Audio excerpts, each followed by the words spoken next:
Ok. No duden en interrumpirme. A ver. No duden en interrumpirme a medida que voy avanzando, por favor. Estamos viendo temas difíciles, entonces, de más que tienen dudas. Ok. Entonces, ¿en qué estábamos?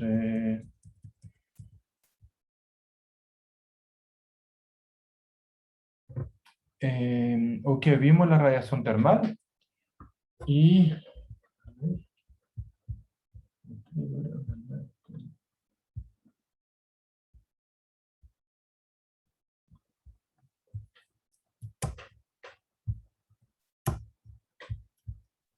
Estoy haciendo una prueba. No está funcionando bien, ¿no? No, no quiere. Ok. Por favor, me interrumpen entonces si acaso hay algo que digo que no entienden. Y también hagan todas las preguntas, por favor, de cosas que les tiene curioso o que les gustaría saber más. En general, traten de hacer ruido si quieren y interrumpirme para poder mostrar participación. Estoy tomando nota de quienes asisten y tienen su cámara encendida. Pero se me olvida porque no tengo muy buena, o sea, el problema es que la interfaz Zoom no me deja ver una galería muy grande de los participantes, solamente puedo ver 4 a la vez, entonces me pasé un poco y necesito entonces que ustedes hagan ruido, me pregunten y me interrumpan como para que yo me dé cuenta de quiénes están en línea. Ok, entonces voy a seguir. Ya, entonces lo último que vimos en la clase pasada fue la ley de Kirchhoff. Entonces ahí justifiqué que tenemos una relación entre el coeficiente de emisión y el coeficiente de absorción. O sea, acá hay un poco, se me olvidó corregir esto, de la parte del coeficiente de J nu, aquí, no, no, notación no le llamé eh, sino que le llamé, no le puse el superíndice.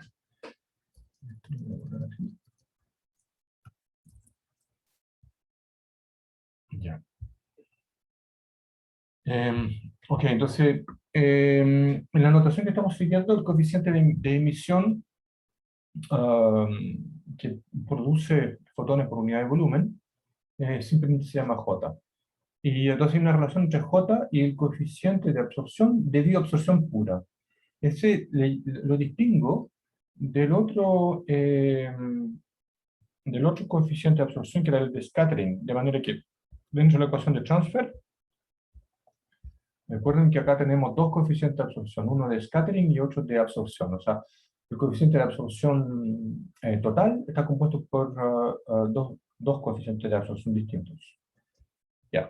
Entonces, en la clase pasada vimos que había una relación entre el coeficiente de absorción y el coeficiente de emisión. Eso se llama la ley de Kirchhoff. ¿Ok? Y ahora quiero introducir el caso de los medios discretos. Entonces, ¿a qué se refiere con medios discretos? Son medios en que no puedo considerar un continuo de absorbentes, sino que los absorbentes son discretos, es decir, de que tengo átomos, básicamente, que son que tienen niveles de energía discretos. Entonces, solamente pueden absorber algunos cuantas de radiación que calcen con su estructura de niveles de energía. Por ejemplo, acá, bueno, imaginemos que tenemos un átomo, okay, que tiene dos niveles de energía, 1 y 2. Okay, bueno, y acá tenemos,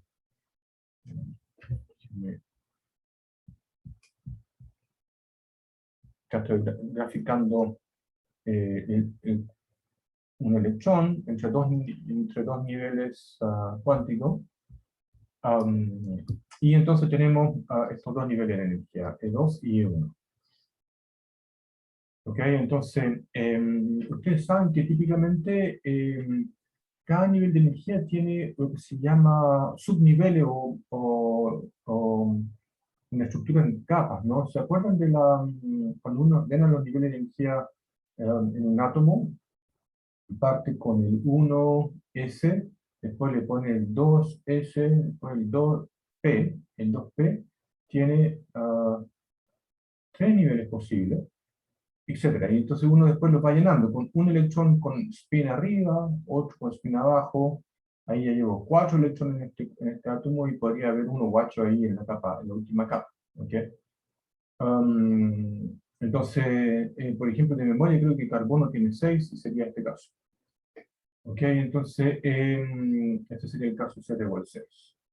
Lo que quiero decir es que el número de subniveles, acá tengo dos niveles, G igual 2, porque tengo un nivel con spin arriba y otro con spin abajo. Hay dos estados en este nivel de energía que llamamos 1S. Este también tiene G igual 2. Este, en cambio, tiene una degeneración de 6. Son dos spines por cada uno de los tres niveles de momento angular en realidad corresponden. Que está acá un átomo con un momento angular principal igual a 1, y puede tener tres distintas componentes del momento angular proyectado a la larga del eje 0, por ejemplo. Entonces acá tiene G igual 6. Este G justamente es el número de subniveles con la misma energía, básicamente. ¿Ok? Entonces es lo que llamamos la degeneración. Es un átomo que se describe de esta forma, que tiene niveles discretos de energía, es un medio discreto.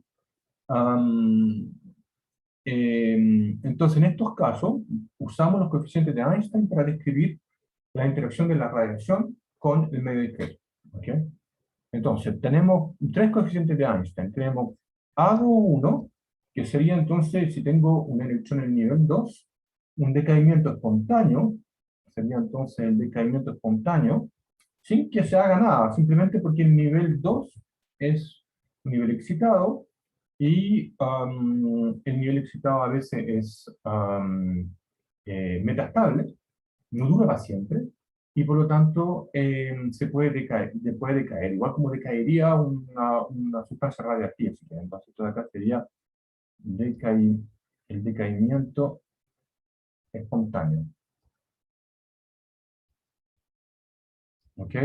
Y por otro lado, tengo otro fenómeno, por ejemplo, que llega un fotón que tiene justo la frecuencia necesaria, de manera que h nu es igual a E2 menos E1. Ok, entonces si llega justo un fotón con la frecuencia que calce con la diferencia de los niveles de energía, E2 y E1. ¿Ok? Entonces podría haber una absorción, es decir, podríamos tener un electrón que suba al nivel 2 como consecuencia de la absorción de este fotón, que justo tiene la diferencia de energía correcta como para poder ser absorbido. ¿Okay? Entonces, esto sería el caso de una absorción. El fotón desaparece y excitamos el átomo. ¿Okay? Entonces, esto suena un poco raro. ¿Por qué? Y yo le estoy diciendo que el fotón tiene que calzar justo. Pero ya hablamos un montón de veces que nunca calza exacto. Cuando tenemos un número real, h nu nunca va a ser exactamente igual a la diferencia de energía. ¿Okay? Entonces, en realidad, hay un ancho. Hay un ancho de línea que se llama φ, que podríamos graficar así. ¿Okay? Entonces, el ancho de línea φ es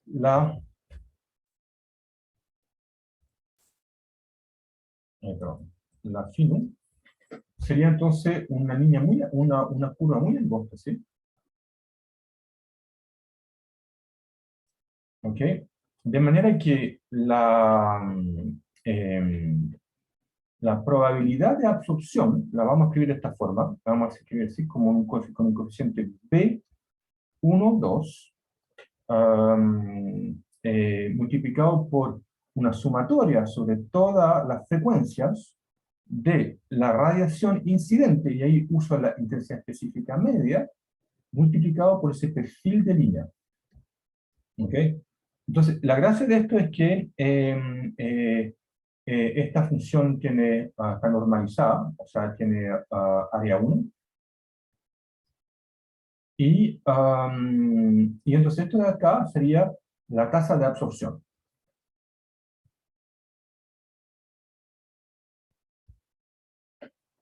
Ok, entonces, típicamente esta función phi de nube perfil de línea se suele aproximar con una delta de Dirac. Si han escuchado hablar de la delta de Dirac, en vez de usar una línea, una curva muy angosta, es una delta, que es una curva que es infinito, en justo el nu sub 0, el que calza con la diferencia de energía I2 menos E1. Esto es central en la diferencia de energía y es muy angosta, pero la delta es una aproximación, es que en realidad es una lorentziana, una curva que se parece a una gaussiana, pero con unas alas un poquito más grandes. Y el punto es que la manera en que vamos a describir las absorciones es esta. Necesitamos algún coeficiente que nos dé la tasa de absorción. Obviamente, mientras más fotones inciden sobre el átomo, más probable es su absorción. Y la dependencia en la frecuencia la modelamos, la encapsulamos a través de este perfil de línea. ¿Ok? Bueno, por ahora estos son los mecanismos superintuitivos que podríamos haber propuesto para poder describir la interacción de la radiación con los átomos. Y la genialidad de Einstein fue, en este caso, justamente ver que debe existir un mecanismo adicional. Tiene que también existir otro mecanismo más, y es el siguiente, que es el de decaimiento estimulado. Es decir, de que yo tengo dos niveles, entonces tengo acá el nivel E2 y E1, ¿ok? Entonces tengo un electrón que está excitado en el nivel 2, acá está, ¿ok? Y incide entonces radiación, y el hecho de que incide radiación va a incitar a este átomo a decaer. A ver, vamos a hacer un poco mejor. Entonces, esto de acá es parecido a la absorción porque depende de la llegada de un fotón. Entonces, y llega un fotón, y ese fotón como que perturba el blanco, lo sacude un poquito y hace caer el fotón, y entonces el resultado es el mismo fotón que incidió y otro fotón más. 2H.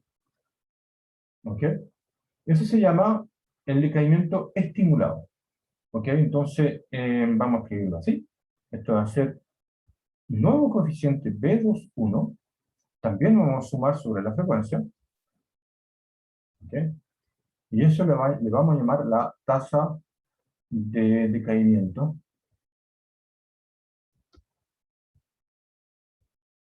estimulado.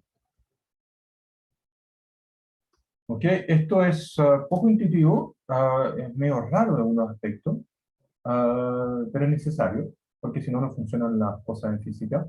Hay que incluirlo para poder comprender el acoplamiento de radiación con la materia. Entonces, en lugar de escribir así como todo este integral de J nu por el perfil de la línea, todo esto de acá le vamos a llamar simplemente el J, o el J barra, como lo tengo en mi transferencia. Y las unidades de estos coeficientes, estas unidades son, segundo la menos 1, la tasa de decaimiento, pero tiene que también llevar las unidades de esta intensidad específica, de esta intensidad de radianamiento, esta intensidad media. Y estas unidades son Janskis por radianes. Aquí creo que en realidad son Janskis por radianes por Hertz, en realidad, no, no debiera corregir mi transparencia. Eh, Porque ya integramos en frecuencia. Entonces,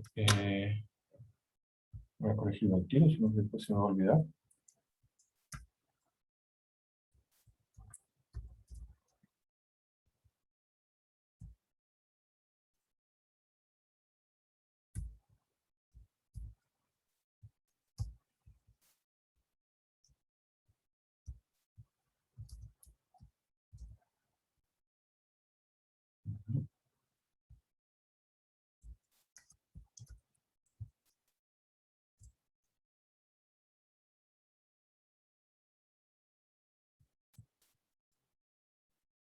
Ok.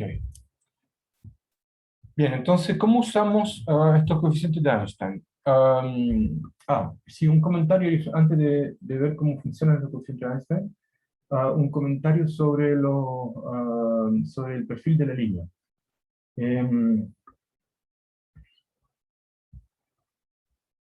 Volviendo acá a la idea del perfil de la línea, dibujemos de nuevo el perfil de la línea acá. Tengo mi curva de frecuencia, mi eje de frecuencia, y entonces acá voy a graficar,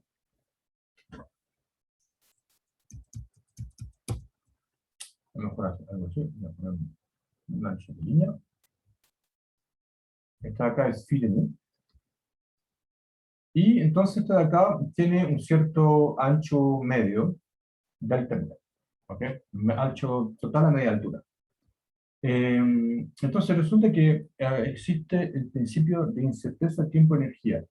Es decir, de que yo no puedo medir la energía de un sistema am, en un tiempo específico. Es decir, que yo puedo decir cuál es la energía de un sistema con mucha precisión, si acaso el intervalo de tiempo en el cual afirmo digo que si acaso el intervalo de tiempo en el cual promedio esa energía es muy grande. Esto de acá es más grande que h barra medio. Alternativamente, yo le digo que si acaso yo hago una medición en un tiempo muy corto, no voy a poder conocer muy bien la energía del sistema. Y esto es el principio de incerteza de tiempo-energía de Heisenberg. Y una manera de usarlo comúnmente en física es poner esto así. Es decir, que delta E por delta... Así, típico, así como en orden de magnitud es del orden de h, por decir. ¿Ok? Podría ser h barra, podría ser h medio, pero acá el punto es el siguiente, que como tenemos un perfil de línea, significa que la diferencia de energía entre los dos niveles, el nivel 1 y 2, acá estoy graficando el eje de energía, que es h nu para el fotón, ¿ok? Yo puedo absorber un fotón que no tenga exactamente la diferencia de energía de los dos niveles. Podría, por ejemplo, llegar a este nivel, o podría llegar a uno que está corriendo por acá cerquita, o uno pegadito al nivel, ¿no es cierto? Hay un cierto ancho entre la diferencia de, de energía, ¿ok? Entonces, si tengo acá un átomo, podría llegar a un nivel no exactamente igual al nivel 2, podría estar corriendo un poco. Significa entonces de que la diferencia de energía entre esos dos niveles, bueno, no es tan precisa, digamos, tiene un cierto ancho, ¿ok? Y la incerteza asociada al delta E va a ser H por un delta nu. ¿Ok? Entonces, siguiendo con esta notación, tenemos que este delta E de acá lo vamos a llamar H por delta nu. Y por otro lado, la incerteza en el tiempo, podríamos asociarla a la vida media que tiene este nivel excitado. Es decir, de que si estoy, por ejemplo, en este nivel 2, ok, acá estoy, y voy a decaer espontáneamente. Si acaso esa tasa de decaimiento es muy alta, es decir, de que decae muy rápido, entonces delta T es muy chico. Es decir, no tiene mucho tiempo que vivir en el nivel 2. Y delta T entonces vamos a decir que es, delta T de acá, va como 1 partido por la tasa de decaimiento. Entonces al final llegamos a que hay una relación entre A21 y delta nu, y eso es del orden de 1. O sea que la tasa de decaimiento es,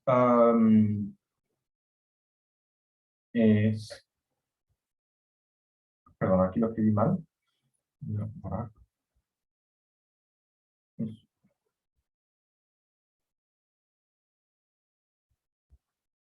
Entonces tenemos que 1 partido por A21 por delta nu es del orden de 1. Significa que entonces que los niveles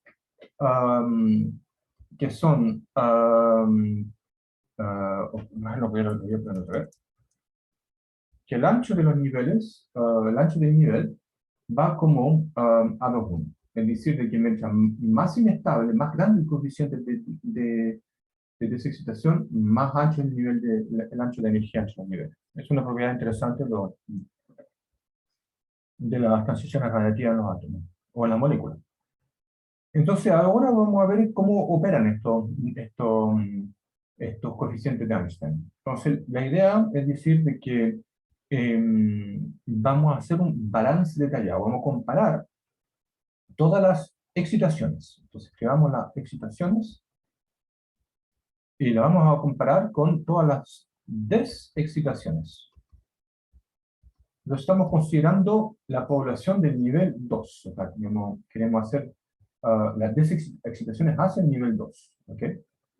¿Cómo son las excitaciones? Las excitaciones por unidad de tiempo, por unidad de volumen, van a ser la densidad de número de átomos que están en nivel 1, multiplicado por el J promedio, por el B12. ¿Okay? Eso sería entonces las excitaciones, debido a la absorción de un fóton. No se me ocurre que otra manera de excitar en este momento es solamente por acoplamiento radiativo. ¿Okay? Y en cambio, las desexcitaciones, entonces acá tenemos desexcitaciones de nivel 2 a 1, y estas, bueno, pueden ocurrir por decaimiento espontáneo, ¿okay? Entonces tenemos N2 por A21, ¿ya? Y también vimos que podrían ocurrir por desexcitación inducida o estimulada, que sería entonces J por el P21. Estos J son los mismos, porque justamente es la radiación que corresponde a la diferencia de energía entre los dos niveles. Y la idea del balance detallado es decir que en equilibrio termodinámico, o en equilibrio en general, la tasa de excitaciones y la tasa de desexcitaciones deben ser eh, iguales, ¿okay? Para que no cambien las poblaciones de los niveles, para que no se vaya acumulando de excitaciones o no se vaya acumulando de desexcitaciones, ambas tasas deben ser las mismas. Entonces escribimos N1 por J B12, la tasa de excitación, la tasa de absorciones, es igual a la tasa de desexcitación por J B12. Entonces ahora vamos a hacer un truco. Vamos a decir de que la línea es muy angosta, que el perfil de la línea es prácticamente cero, salvo justo en la transición. Entonces vamos a guardar acá, vamos a recordar que eh, esta tercera reacción tiene un H nu que calza justo con la diferencia de energía, ¿ok? Y vamos a despejar ese J nu, ¿ok? Entonces voy a escribir entonces que acá que J nu, entonces N2 por A21, ¿sí? Dividido por N1 por B12 menos N2 por B21. Acá despejé J nu de la ecuación anterior. A ver, si no me he equivocado. Creo que está bien. Okay. Y entonces voy a decir ahora otro truco más, que aparte de considerarlo en línea angosta, voy a decir que estoy en equilibrio termodinámico, que estos átomos los voy a poner adentro de un cuerpo negro. Y sabemos que la radiación adentro de un cuerpo negro siempre es la función de Planck. Entonces eso lo vamos a igualar a la función de Planck. Y la función de Planck, no me la sé de memoria, voy a buscarla acá.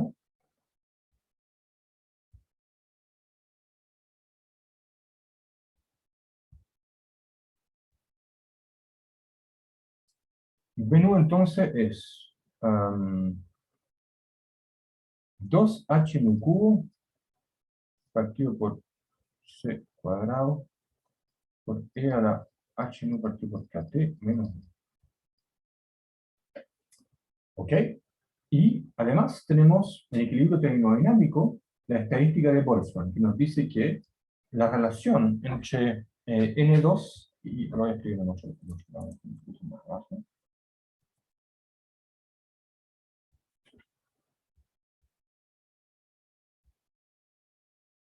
Además, tenemos que la relación entre los dos niveles de energía, N2 partido por N1, es la razón de sus pesos estadísticos o la degeneración de cada nivel, multiplicado por G1, por sus energías. Sería E1 partido por KT, y acá sería E2 partido por KT. O sea, eso es igual a G2 partido por G1 por E a la menos E2 menos E1, y eso es H nu partido por G3. ¿Ok? En que usamos que la diferencia de energía es H nu. Entonces, volviendo al balance detallado que tengo acá arriba, voy a factorizar N1. ¿Cuál es la mejor manera? Yo creo que no. Voy a factorizar N2. Ok, entonces vamos a escribir la relación de arriba de nuevo, factorizando N2, entonces voy a tener, a ver,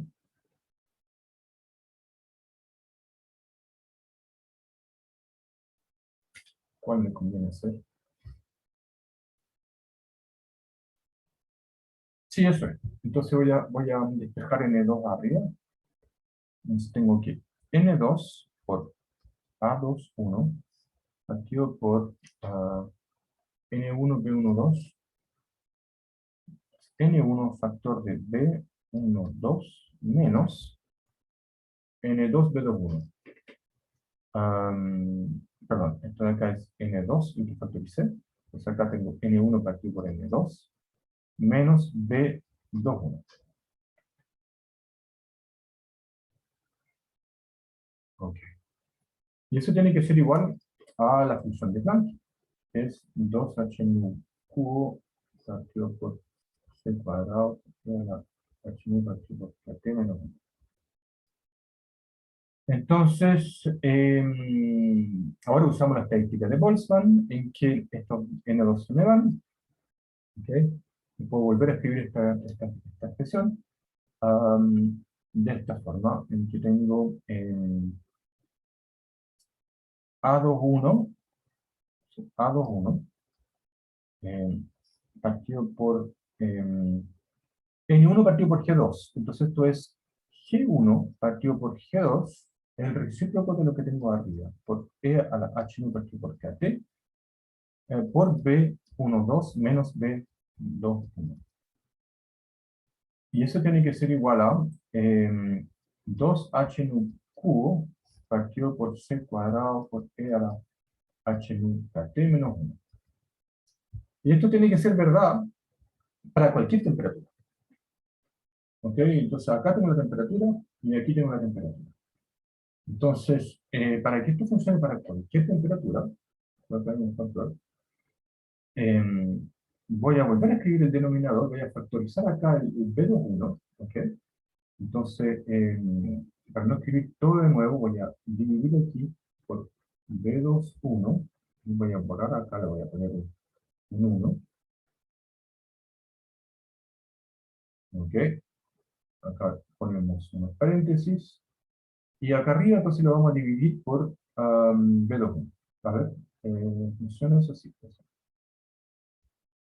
Ya. Entonces, para que esto funcione para toda temperatura, necesitamos que estos coeficientes G1 por B12 partido por G2, B21 sea 1. Una relación entre la tasa de coeficiente, la tasa de excitaciones y la tasa de desexcitaciones estimuladas. Y son los mismos tasas, simplemente que tienen que estar ponderadas por su peso estadístico. Y por otro lado, necesitamos que A21 partido por B21 sea igual a 2H en cubo partido por C cuadrado. Entonces, tenemos una relación entre los coeficientes de Einstein, que es la que tengo acá, la ecuación 53 y 54, que nos dice que en el fondo, una vez que yo usando mecánica cuántica, puedo calcular algunos de estos coeficientes. Y eso típicamente es la tasa del coeficiente, es la tasa de absorción, es decir, sería el B12. Yo calculo B y J, pero por ahí reemplacé I con 1 y J con 2. Entonces yo calculo esto usando mecánica cuántica, se hace en el curso avanzado de la licenciatura, o sea, se usa la regla de oro de Fermi, es realmente relativamente fácil, pero no lo vamos a hacer, por supuesto, pero se hace con un cálculo. Yo puedo calcular el resto de los coeficientes. Y es verdad que esta relación yo la saqué usando el argumento de equilibrio termodinámico, pero es una propiedad de los átomos. Entonces yo los átomos no los voy a cambiar si los pongo en otro medio. Eso es uno de los principios de la física, ¿no? Que las leyes de la física no cambian de un sistema a otro. Entonces, son válidos siempre. Ok, entonces con estos coeficientes de Einstein, la manera en que describimos la transferencia radiativa es con la misma ecuación anterior, la ecuación 47, es decir, acá la tengo, la variación de la intensidad a lo largo de un rayo se debe al coeficiente de emisión total y al coeficiente de absorción. ¿Ok? Excepto que en este caso no hacemos la distinción entre scattering y absorción pura. Y también otra diferencia importante es que la función fase, que da cuenta del scattering, en este caso es isotrópica. La función es isotrópica cuando los átomos están desordenados. Si tenemos, por ejemplo, moléculas polares inmersas en un campo magnético, esta función fase podría no ser polar. ¿Y qué significa entonces scattering en el caso de un medio discreto? El scattering en el caso de un medio discreto es en realidad una absorción seguida por una emisión. Si yo absorbo un fotón y luego lo emito. ¿Ok? Entonces, si la molécula o el átomo emite en una dirección preferencial, esta función fase no sería una cosa. El coeficiente de emisión, en cambio, en la generación real de fotones, se describe entonces con la tasa de desexcitación espontánea, A. Es decir, entonces, lo que quiero decir es lo siguiente, haciendo un monito, tengo acá mi átomo. Cuando esto de acá decae solito, esto de acá es J. Estoy emitiendo fotones. ¿Ok? Porque hice una desexcitación y acá salió volando un fotón. ¿Ok? En cambio, cuando yo tengo un fotón incidente y ese fotón es absorbido y luego es reemitido por una desexcitación, entonces eso es lo que podríamos llamar scattering. Viene un fotón y es absorbido en alguna otra dirección. El scattering es isotrópico, con una función de fases homogénea, porque los átomos están desordenados, es decir, que no hay ninguna dirección. El átomo podría tener una dirección preferencial, podría tener estar en una capa no llena, por ejemplo, de manera que su momento angular total no sea cero. Entonces tiene distintos momentos angulares, pero si están desordenados, como en un gas, entonces no hay una dirección privilegiada. Entonces, el coeficiente de absorción neto es el que se escribe acá.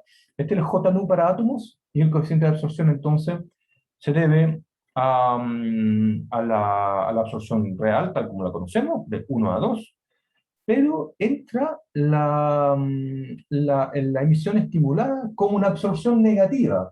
¿Ok? Y eso es lo que es muy poco intuitivo, que es difícil de imaginarse a nivel antropocéntrico, y el enfoque clásico que le mostré anteriormente con los coeficientes de absorción y de scattering en un medio continuo.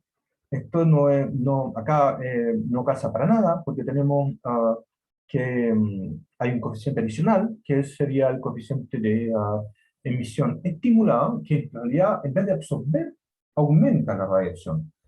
¿Ok? Entonces, este término es el que es causante de la amplificación láser, de que han escuchado hablar, porque si yo tengo, ustedes se imaginan de que si yo logro invertir la población, es decir, que si tengo más átomos en el nivel 2 que en el nivel 1, si tengo más electrones excitados en el nivel 2 que en el nivel 1, más que lo que habría en equilibrio termodinámico, más de la estadística de Boltzmann, entonces es como un efecto dominó, basta como un puro fotón que viene acá, y este acá va a caer, y va a venir el fotón inicial más uno, este acá va a caer, y acá voy a tener tres, ¿ok? Y aquí entonces, a lo largo de muchos átomos, termino teniendo un tremendo radio con una sola frecuencia, que es la frecuencia de eh, incidente, ¿no es cierto?, de la transición. Entonces, monocromático, como el láser, y direccional, porque esto acá se propaga a lo largo de un rayo de luz, usando el formalismo de transferencia radiativa, entonces, usando esta ecuación. ¿Ok? Entonces, direccionalidad, ya hace a lo largo del rayo, y amplificación de la radiación. Diga, Vicente. Tenía la duda de por qué por qué ocurre la emisión estimulada, porque si llega un puro fotón y de excita el electrón, ¿por qué pasa de largo y no se absorbe? Como que tendría que entregarle. No entiendo por qué salen dos y no uno. Es difícil de comprender. Es como decirle, cuando yo le hablo de la mecánica cuántica, le digo que los electrones solamente pueden rotar hacia la derecha o la izquierda, y yo le digo, bueno, pues yo lo miro al revés, bueno, la otra derecha o izquierda. No sé. Es como muy raro, pero así es la vida, que en mecánica cuántica hay hechos concretos que solamente responden al experimento y que no necesariamente tienen una explicación antropocéntrica satisfactoria. Acá yo acudo a su imaginación diciendo de que este fotón incidente, imagínense que se amarrea el átomo blanco, entonces lo ayuda a decaer, porque justo lo amarrea a la frecuencia que le gusta decaer. ¿Ok? Entonces, como la explicación para justificar que viene este fotón y perturba el blanco y lo hace decaer más rápido que su tasa de desexcitación espontánea. Y el resultado es que viene el mismo fotón inicial, él no perdió energía, como que le hizo un Esa es la cosquilleo al pregunta. átomo nomás. ¿Ok? Y esa es la pregunta. Si no perdió la energía, como ¿por qué se excitó y liberó un fotón el que estaba en el nivel 2? Porque este de acá que está en el nivel 2 se cayó al nivel 1 y al hacerlo emite un fotón. ¿Ya? Entonces, hay una reacción en cadena. Obviamente esto se va a gastar. Después, esto va a estar, todos los átomos van a estar en el nivel 1 y se manda una tremenda señal láser, pero después, bueno, la población queda en el nivel 1 y no sigue para siempre. Es un puro destello, si querés, ¿ya? Pero las situaciones en las cuales se dan estas poblaciones invertidas, que están los sistemas en el nivel excitado, en general son bombeados por algún mecanismo constante. Puede, por ejemplo, haber irradiación de una estrella O, una estrella caliente, como vamos a ver, una estrella que tiene radiación entonces de alta energía en el medio, que va bombeando, por ejemplo, hace fluorescencia, le llaman, la bombea a un nivel electrónico alto y después decae a un nivel más bajo, pero no llega al nivel base. Y entonces viene un fotón infrarrojo acá, porque esto podría ser, por ejemplo, UV, ¿ok? Lo estoy dibujando en el color equivocado. Y este acá podría ser el infrarrojo. En astronomía se observa harto, sobre todo cuando la amplificación está en la régimen milimétrico y eso se llama measure. ¿Ok?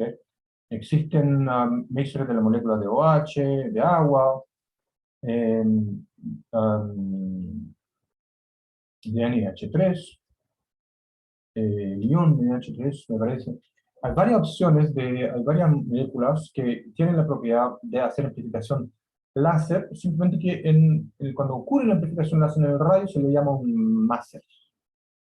Pero en fin, no vamos a entrar en estos temas ahora, quizás más adelante, pero yo ahora quiero sintetizar lo de la unidad discreto, viendo entonces de que podemos usar la misma formalismo que la ecuación de transfer que hemos visto hasta ahora, solo que ahora la conexión entre los coeficientes de emisión y de absorción está dado por estos coeficientes de Einstein.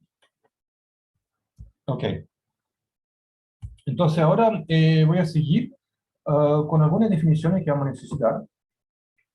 Por ejemplo, la profundidad óptica. Entonces, primero que nada, en lugar de usar el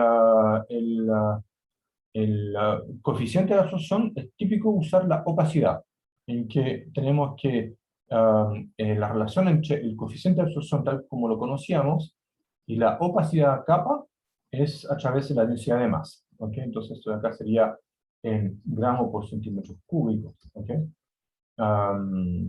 Y es la densidad de masa. Entonces,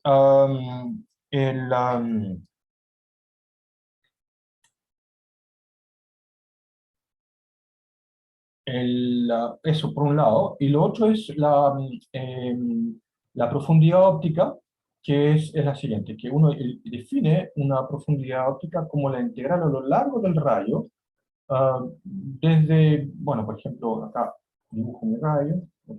Con mi ejemplo. ¿Ok? Entonces tengo, por ejemplo, un medio de aquí para adelante. ¿Ok? Entonces, y acá puedo poner 0, por ejemplo, y esto de acá es vacío. Entonces sería de 0 a S, esto vamos a poner S', ¿ok? Sería la profundidad óptica en S de alfa. ¿Ok? Y eso sería entonces la profundidad óptica que puede ser de absorción, si uso el coeficiente de absorción, o bien de scattering.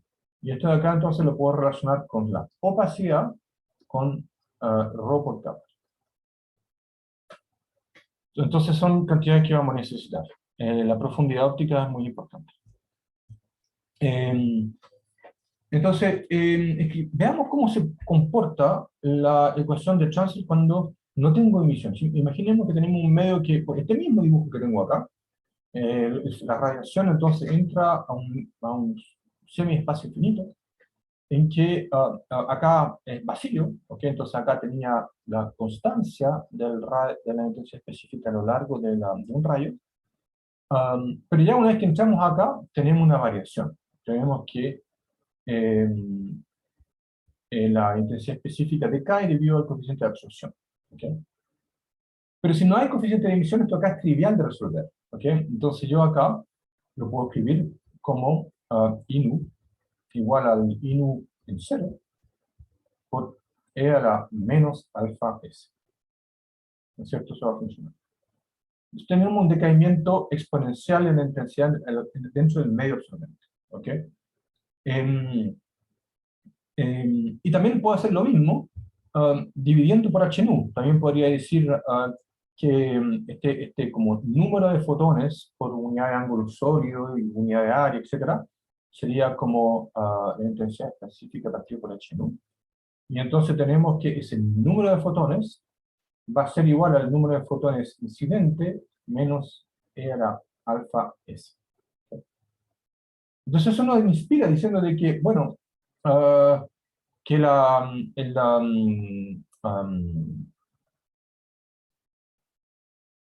el número de fotones en una cierta coordenada S, dividido por el número de fotones incidente, va como E a la menos tau, la profundidad óptica.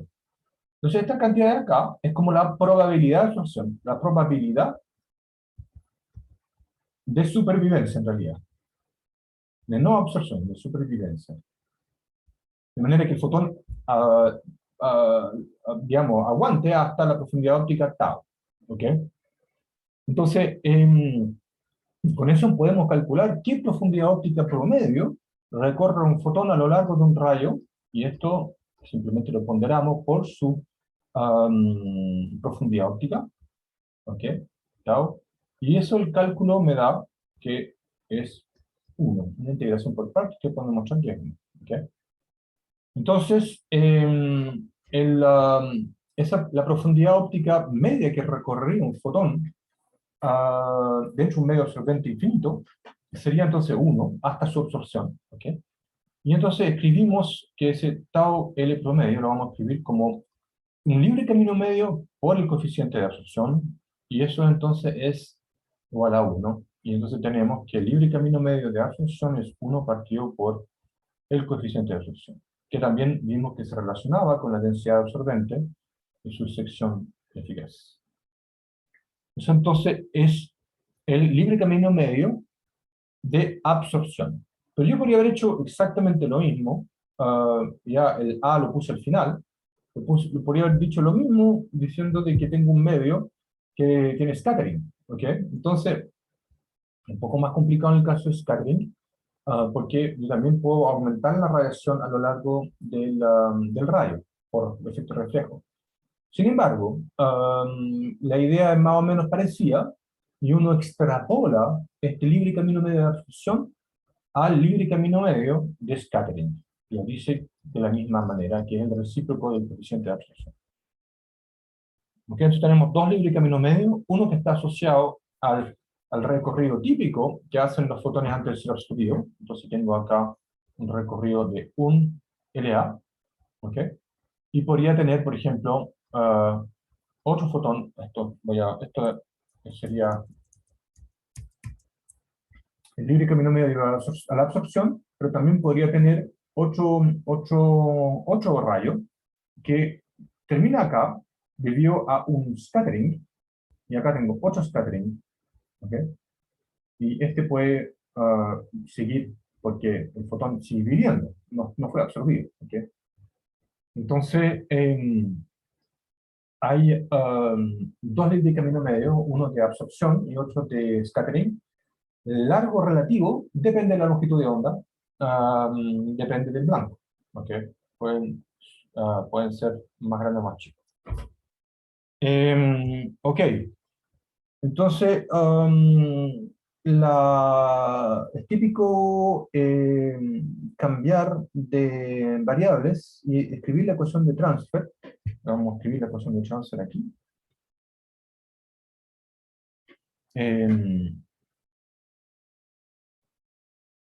Tengo que cambiar de notación acá también. Escribimos así la ecuación de transfer.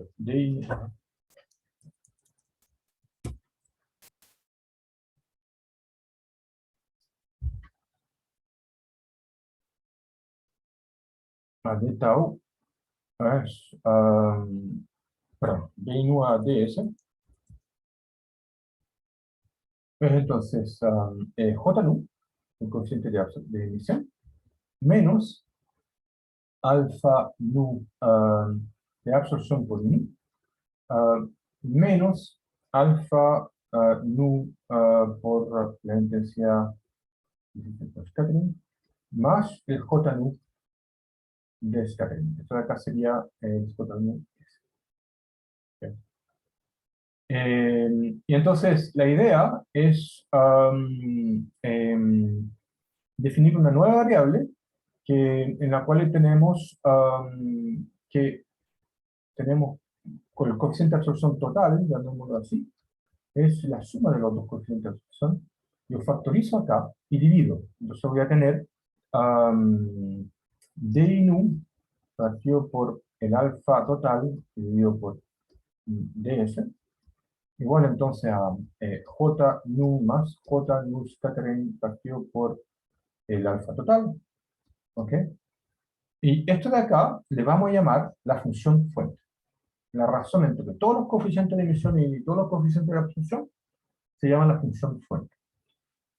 Entonces, en ausencia de scattering, si este término es cero,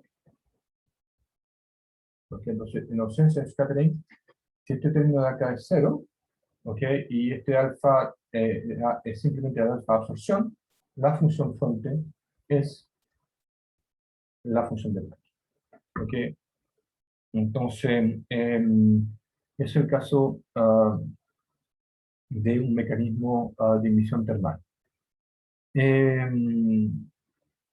Y si la función fase isotrópica, entonces uno puede sacar el promedio de J nu de scattering, se puede escribir de esta forma. Eso lo vimos cuando vimos scattering de función de la intensidad específica media.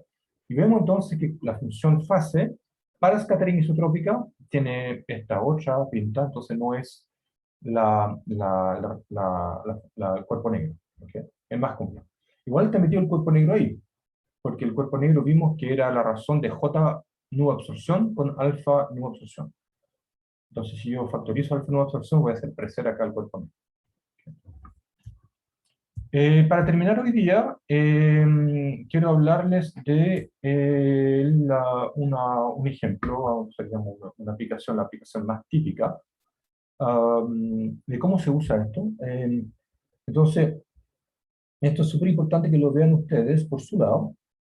Es lo más importante que les puedo contar de este capítulo. Estamos terminando pronto este capítulo antes de entrar a discutir las propiedades estelares. Y esto de acá es fundamental en astronomía. Recordar este caso. Que este caso es el siguiente. Tenemos un eslabón homogéneo. Este es el medio. ¿Ok? Y tenemos un observador que está acá a la derecha. ¿Ok?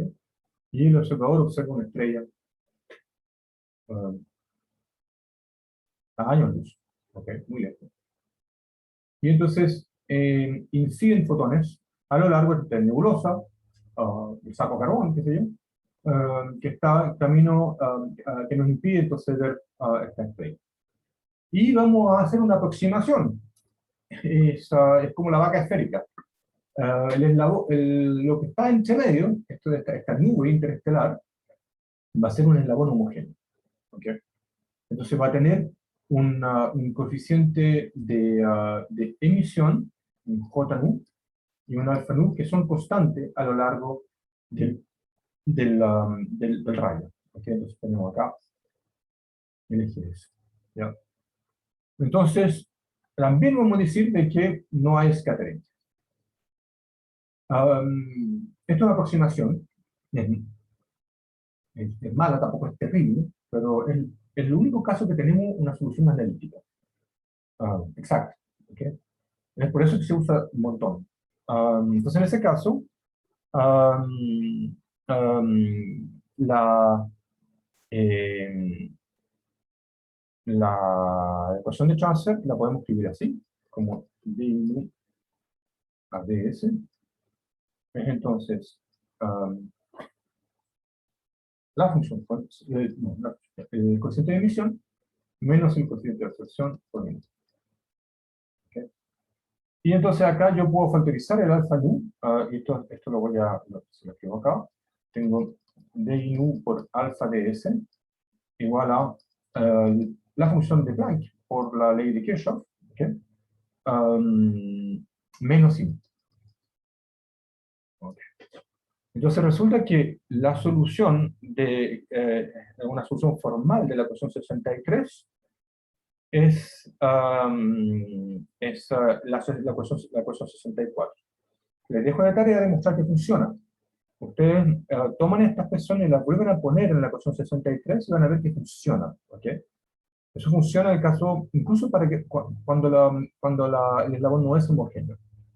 En el caso del eslabón homogéneo, ese nube es la función de Planck y es constante. ¿Okay? Tenemos que el eslabón homogéneo sin scattering es B nu, y eso es J partido por alfa constante a lo largo del eslabón. ¿Okay? Y por lo tanto la solución, sí que yo lo veo acá arriba, por ejemplo, acá, y la profundidad total es, la profundidad total vamos a decir de que es todo esto de acá es L. ¿Okay? Entonces, en ese caso, la intensidad específica emergente, I nu en L, entonces va a ser la intensidad específica incidente, expuesta a la estrella, si quieren, atenuada por la profundidad óptica total, en que el tau nu sería el coeficiente de absorción multiplicado por el largo, más la función de Planck, por 1 menos e a la menos tau nu. Ok, entonces esto es la solución típica del eslabón homogéneo. Eso nos dice cuál es la intensidad específica que emerge acá. ¿Okay? Entonces, esta intensidad específica emergente aquí está dada por este chorizo de acá, pero no es tan complicado si se fijan, porque si es saco carbón, entonces es muy ópticamente grueso, la profundidad óptica en el saco carbón es justamente se ve negro, no tiene estrellas detrás, por lo tanto, la intensidad específica emergente, en ese caso, yo lo voy a escribir acá, en ese caso es muy ópticamente grueso, entonces sí, tau nu es mucho más grande que 1, entonces el primer término acá se muere y no vemos la estrella. Esto de acá sería la radiación incidente por atrás, esto de acá es I nu sub 0. Este lado de acá tengo I nu en 0, acá tengo 0. ¿Okay? Entonces, esta radiación está atenuada por un número enorme, no se ve la estrella detrás, y lo que vemos en verdad es esto. I nu es el BU, pero, bueno, espere, si esto de acá es infinitamente grande, el tau nu este exponencial también es 1, entonces la intensidad específica que emerge es simplemente la función de Planck a la temperatura de la nube o del saco de carbón. En el caso del saco de carbón, esto de acá es del orden de 20 Kelvin, por lo tanto, no hay ninguna manera de que vayamos a ver esto de acá en la radiación visible, y la vemos como un cuerpo negro. Por eso mismo acá se llama un cuerpo negro. Y al revés, ¿qué pasa en el caso opuesto? Que tenemos un cirrus galáctico, una nube muy tenue. Entonces, si la nube es muy tenue, la, eh, la intensidad que observamos, si está un nube mucho menor que 1, entonces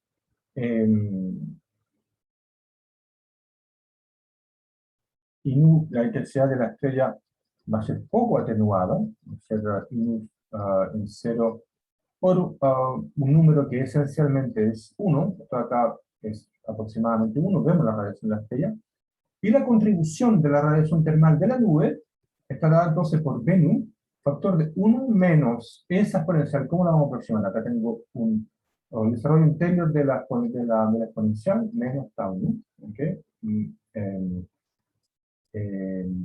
Etcétera. ¿Ya? Y acá este 1 se me cancela con este otro. Este menos con este menos me dan más, entonces esto va a ser entonces, esta contribución de acá va a ser tau nu por Bennu. Es decir, en ausencia de una estrella de fondo, la radiación que emite una nube translúcida sería simplemente la profundidad óptica multiplicado por la función de la nube. Entonces, este caso del labor homogéneo hay que conocerlo de memoria. Hay ejercicios sobre eso en el libro de Leblanc y todos los libros, es muy típico.